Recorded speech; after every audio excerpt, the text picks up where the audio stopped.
What looks fun in movies, but in real life is miserable? My favorite variant is the Hallmark universe, where an artisanal chair maker can base his entire business around a single holiday and somehow make enough money to convince a single woman to give up her high-paying city job to live with him. And that's why I love them. I was pretty pregnant over the holidays and watched Hallmark nonstop because I knew it would be a predictable, resolved, happy ending, and I needed it at that point in my life. Whenever anyone says they want to start a bakery, I show them this video. It's an old video, but still very watchable.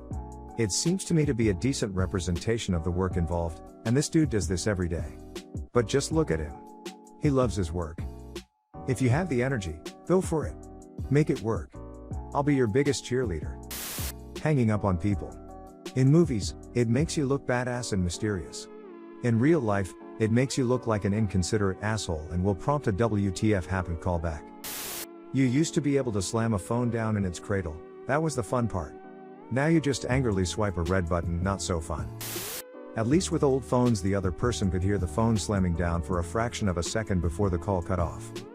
Now it just cuts and it's indistinguishable from getting cut out because of bad signal, so it's likely they'll call back and ask if you can hear them now. I did a montage once. I had to scan a bunch of documents. Some of the pages had staples in the middle of the page, so I played montage music and pretended to be in a movie. Made the time go by quicker. It was also a way to pass the time when I was the only one in the document room. I had a cinematic stargazing experience with some friends. We lay in the grass and watched a meteor shower and talked about life. I found out the fun way the next morning that I was allergic to grass mites. Same, we were laying in the grass looking at stars in a public park and got the crap scared out of us when a homeless guy walking by that we didn't notice meowed at us and left. Then I realized we laid near fire ants. The next day one of my arms was so unbearably itchy. I had nice afternoon one day as a teenager where I laid in the grass and read like the people on TV, and it was so nice and relaxing. Then I looked over and saw a spider bigger than my hand, bellowed like a goat, and never did it again. I have a screaming spider in my basement. Every time I see it, it screams and my husband comes down to see what is happening. He insists that the scream sounds like me, but I am a grown woman. I have better things to do than scream when I see a spider. I screamed last night when I saw a big spider cricket on my bed, as I was in bed. I'm a grown 32-year-old man with a beard. I proceeded to relocate at various parts of the bottom of a shoe. Then I screamed again today when a random tree frog jumped and landed on my neck. If you don't see what jumped on you, it becomes anything. I then proceeded to relocate it to outside. My bro claims to have hurt a little girl. So true. I get why they do it. No one would watch if it showed how it really is. The two examples that popped in my head were lawyer and doctor. I am not either, but I know people who are, and they agree their jobs are mostly boring. Lawyer friend: 90 to 95% of my job is doing research and writing. If you hated that part of college, don't become a lawyer. Doctor friend said almost everything is pretty run-of-the-mill type stuff. I have a wobbly desk in the corner of the office where my refurbished Dell from 6 years ago struggles to output 1920 by 1080 YouTube videos with no sound. I'm the head of the IT department. I wish I had big glass doors with facial recognition to get in, on a floor dedicated to everything being dark, a giant farm of servers all glowing blue that I have unabridged access to, and the ability to hack into any server anywhere on the planet with 10 lines of code or less, most of which is a giant ASCII logo. My sister will not watch the IT crowd after having done many years as a sysadmin. She says it isn't funny because it's too real. As a software engineer, I save her tears of frustration in a bottle to coax the magic smoke back into her clients' ruined hardware.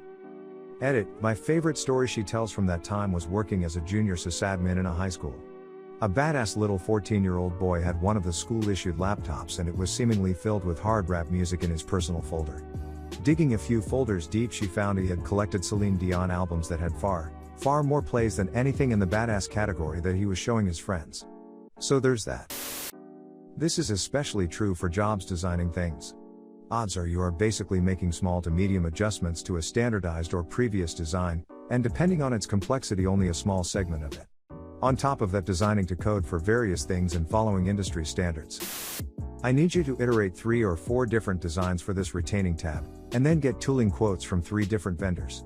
Make sure they amortize the production costs and see if you can work with Steve to come up with a scrap number. No more than 0.03% is allowed. If you can't get the scrap rate that low, then evaluate the acquisitions costs based on the design so you can increase the overall ROI. Probably dying anyway. It's only 40% effective in cardiac arrests, and even then only 10% to 20% of those people go on to live past their hospital stay. In the movies they like, pump 3 times and breathe into their mouth once and the person is miraculously on their feet and everyone applauds. 10% is better than 0%.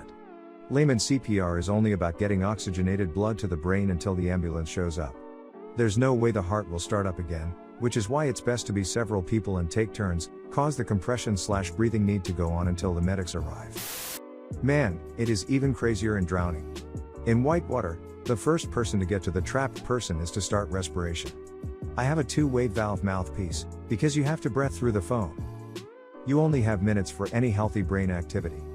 Even with that, if they aren't breathing and have a weak/no pulse, it is 94% lethal no matter what you do or how fast you act.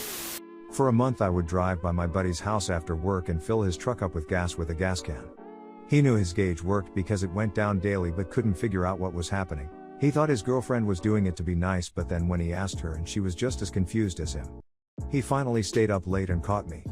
We laughed for a good 30 minutes. That is so good, and I can imagine how the realization would come about if that were me. Like, I'd be driving along and would randomly think, gee, I haven't gotten gas in a while, do I have enough? Checks gauge, holy shit, it's still full? When was the last time I put gas in? What the fuck? My dad actually did run away and live alone on an island for a while, west coast of Canada, where there's loads of them. He always says that while it was nice, the problem with being entirely self-sufficient is that you have to spend such an enormous percentage of your time not dying. There just isn't any time to appreciate being one with nature or living by the fruits of the earth or any of those hippie reasons you'd think to do it in the first place. He also says he has no trouble eating things covered in sand as a result of the experience. I remember reading Alex Rider as a kid and was always annoyed by how he was unable to kill someone. I get it now and don't think I could do it, but come on Alex, that world is on the line here. Alex did kill people though, just not deliberately for the most part. I always thought that him being in denial about killing anyone because it was self-defense was just another sign that he was really not doing okay mentally as those books went on. Movies and TV shows really downplay it. I saw a video on r/combat footage not too long ago of a guy that got hit by a machine gun. It was pretty fucked up. For a guy to go from having life to flopping on the ground lifeless is depressing. The man had dreams and goals. His mother loved him, he had a first day at school, a favorite food, and everything. He woke up that day hoping to come back home but never did. Killing people really is horrendous. Landscaper here. Uck, the bane of my existence. The hole. You bitch. You stupid bitch. Okay, so, even when you know what you're doing, a hole is never easy to dig.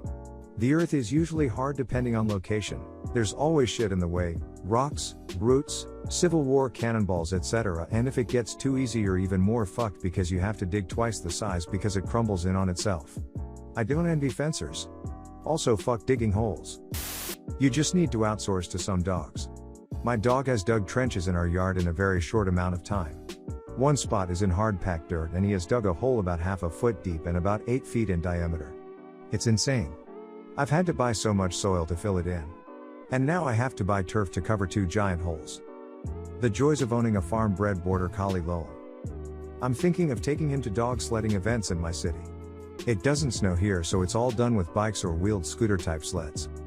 If anyone has any tips on building one or making a good harness, or stores that ship to Australia that sell such items, I'd be grateful. And so would the poor blue-tongued lizard population whose habitat and lives he has decimated frown. My husband dreams of quitting his office job and doing landscaping full-time, after doing it 4 hours on a Friday for a nice elderly man who paid him generously under the table. I'm encouraging him to go for it so he'll come to the same conclusion as you have. Dug a hole to bury the family dog a few years back. The day after a light snowstorm. I got down maybe a foot and a half, and quit. My back hurt for a day or so. Saw a similar answer in a what unrealistic thing in movies bugs you thread. Whole ton of people complaining about digging. I wonder how that dude is doing now. I used to think that using some kind of hard drug isn't that bad if you only use it once, but ever since I read this I realized how wrong I was. If I ever meet anyone that thinks about doing heroin I will show them this account. What a story. Yeah, my father was an alcoholic that almost died from quitting cold turkey once. He had a seizure, but thankfully survived. I had a seizure myself from benzo withdrawals, which is very similar to alcohol withdrawals. The benzo withdrawals were far worse for me than when I got clean of H, basically cold turkey. Consult medical professionals, people.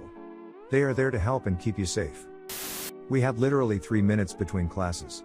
And that was with 3 conjoined buildings, so sometimes you'd have to go down 2 floors, across and down half a floor, and then down another floor, just to get to your locker, and then possibly back to somewhere else. Of course, if you had 2 or 3 classes in a row that were far from your locker, you just had to carry your books and materials for all those classes together. And we had 22 minutes for lunch. That includes waiting through the line and coming/going between your classes before and after. This post gave me flashbacks of my time as a lil freshman carrying a backpack with 3 huge textbooks and who knows what else, across 2 flights of stairs and 2 buildings. Always hated how little time we got between classes. Also, I was 4'9" and like 90 pounds back in high school. So carrying a backpack full of books was really difficult for me.